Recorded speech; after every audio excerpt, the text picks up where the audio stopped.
What's going on, YouTube? Welcome to my channel, Money Moves with Kate. I'm Kate, and today we want to talk about 5 mistakes you can try to avoid when you purchase cheap land for sale. Step by step, this is what I do when I conduct my due diligence for purchasing land, whether I be selling it or keeping it myself.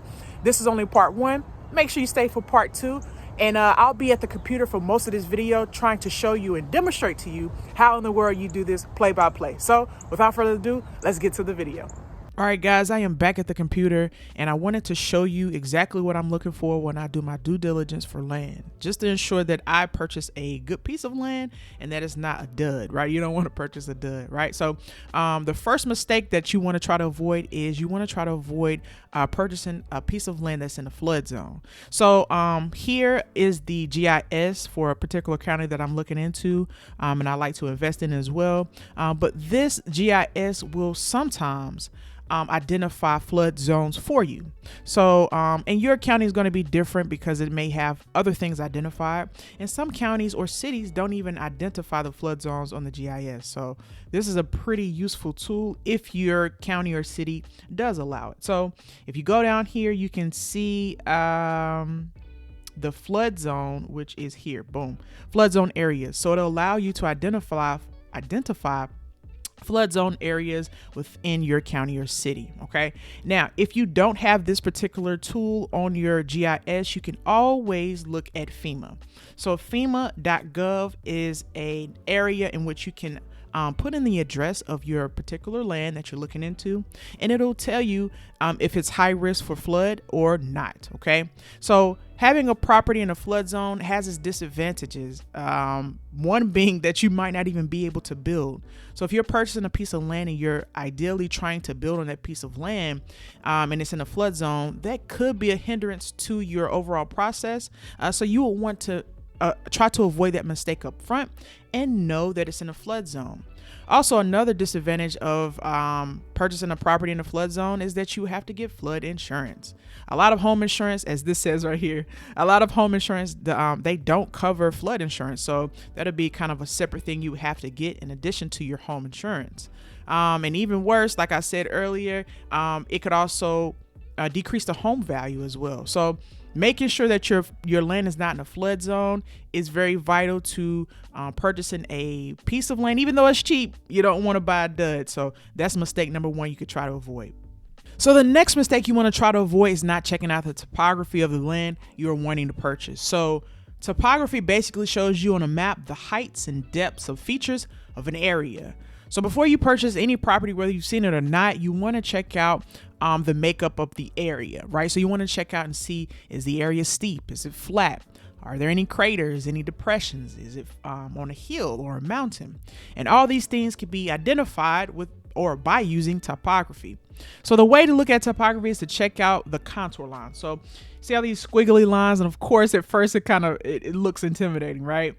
But I've identified this area in particular because I wanted to show you that this particular area here is on a hill. So this house is on a hill. How do I know that? So you see these circles, and you have circles within circles, right?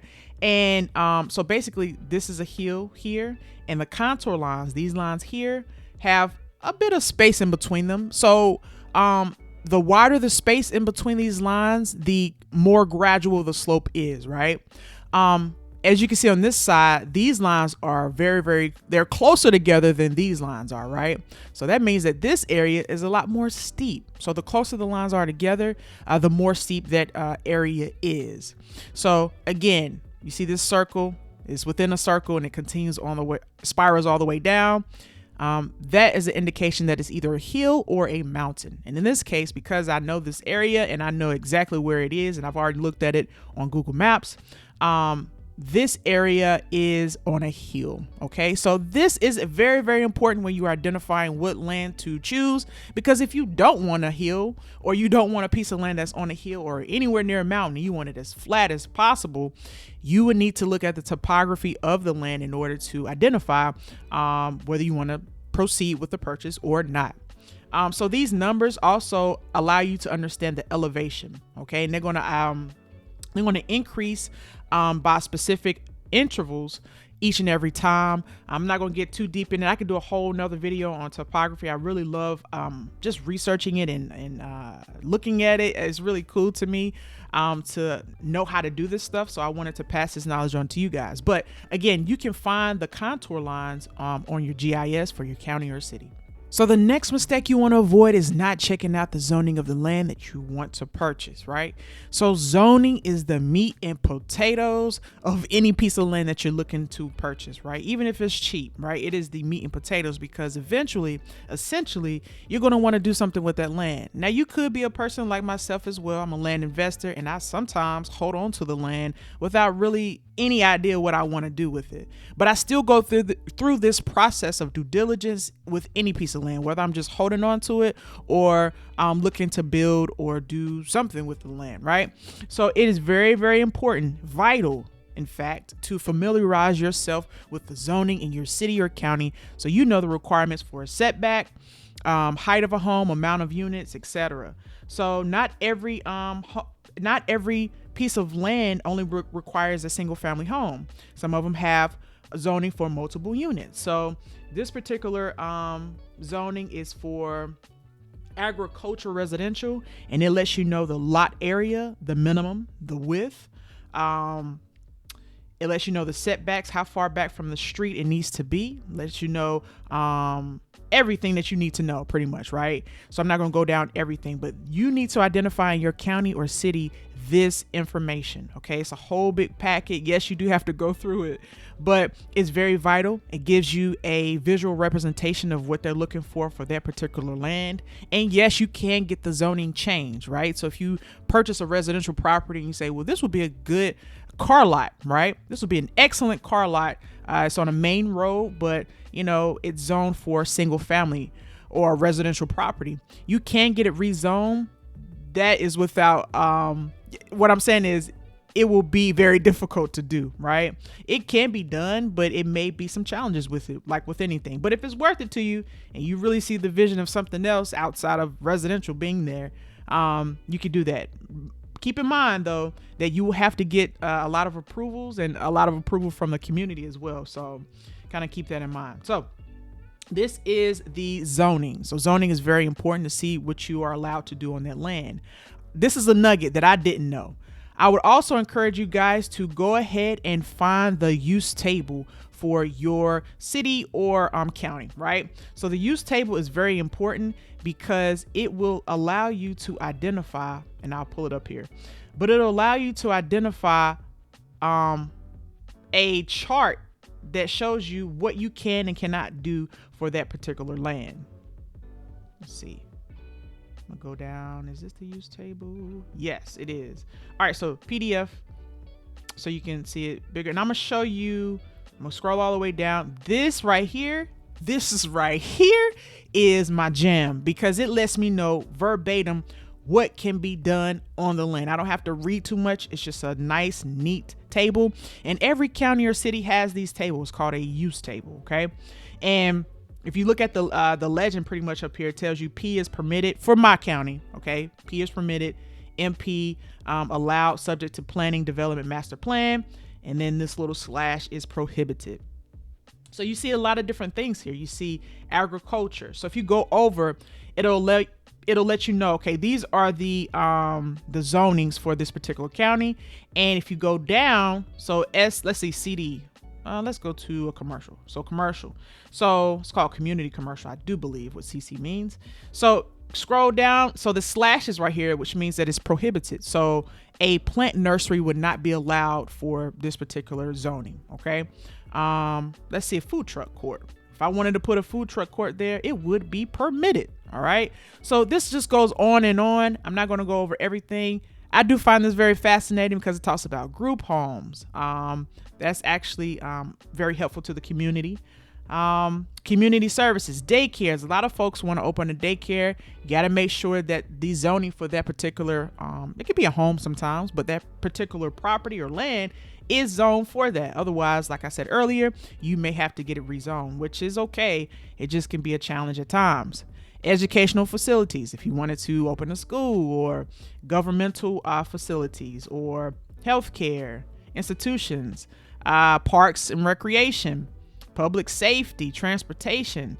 If you wanted to put a junkyard at your house or a piece of land that you purchase and that's your business, you could do so, but it has to be zoned for those purposes. Out in the country area, a lot of times that's what I'm looking for in the North Carolina area. In some specific areas I'm looking into right now, I'm looking for unrestricted land because it's not all this mumbo jumbo, right? It's straight to the point. You can kind of get to it. You still have to do some things in order to get your land together, but it's just pretty much straight to the point. So make sure your zoning is good to go. Make sure you look into zoning because that, again, is the meat and potatoes for your land in general. So check that out. So the last mistake you want to try to avoid is not checking to see if the particular land you're interested in has any encumbrances or property assessments attached to the land. Okay, so even if it's vacant, it can have property assessments. It could have assessments such as cleanup. So if the city or county has to come out and clean up trash off of your property, they will charge you for that, even if it's a vacant land, right? So they will charge the owner because, again, this is before you even purchase the cheap piece of land. Okay, so property cleanup, if they have to come and cut the grass or cut a tree that's in the way or cut a bush or anything they have to do to the land, even though it's vacant, they could pretty much put an assessment against your property saying that, hey, we paid $100 for somebody to come out and cut the grass and you pretty much owe that amount of money. Also keep in mind some of the encumbrances against the property could be literally delinquent taxes. So because it's vacant, a lot of times folks don't have an emotional connection to vacant land or raw land in general. So they may be, and I'm about to show you an example as you see on the screen, they may be out of town, right? So this particular person, I'm a just hide their information so protect their privacy and everything, but this person is in Tennessee and I'm looking at this land in North Carolina. So they are away and their property taxes seem to be at $10,684.69. So they owe quite a bit of property or taxes on the property. So make sure that you know what you're getting yourself into. So you would need to check all the taxes to make sure they're paid. Now, if they're not paid, that's actually pretty good because if you can get a decent deal, you can leverage the fact that you pay for the delinquent taxes and say, hey, I'll pay for the delinquent taxes, but I'm gonna need that price to come down, especially if this land is off market. It would be a great idea for you to just make sure you leverage that information, knowing that they owe some taxes, and say, well, can I get this property for $2,000 or $1,000 since I'll be paying for the taxes, and try to work out a deal that way. So making sure you check behind the scenes, lift up that cover and see what in the world is going on behind the scenes of that particular land so you don't have any gotcha moments and get to the closing table, have the title search ran, and you find out a lot of more information. So this is very vital to the overall success of your deal, whether you want to proceed or not as well. All right, so the next mistake to avoid is not checking the soil of the property. And I know what you're thinking, like, Kay, we gotta look at the soil. And I'm not telling you to, this is just what I do, but I definitely look at the soil of the property because various soils allow for different structures, especially if you want to build multiple properties, right? But even if you just want to build one property, you need to know what type of foundation would be properly supported due to the soil or as a result of the soil. All right, so a soil test is very important. But before you even get to the soil test, before you go poking at the land, because remember, this is all a prerequisite to even purchasing the property. So the owner may not allow you to go ahead and get a geotech. So a geotech engineer or geotechnical engineer is somebody who would actually test the soil. They send it to a lab and tell you your composition of your soil. But you can do this as a prerequisite before you even purchase the property. So for me, this is a part of my due diligence. So I go to a website called Web Soil Survey. It's excellent. It tells you the makeup of your soil. Okay. So I know I keep saying the word soil and it's weird because it's just like, what is this that big of a deal? And yes, it is. Trust me. Right. So, different soils will tell you the strength, the density and the quality. So you know what you're working with as far as that is concerned. So here we are, and you can look up an address.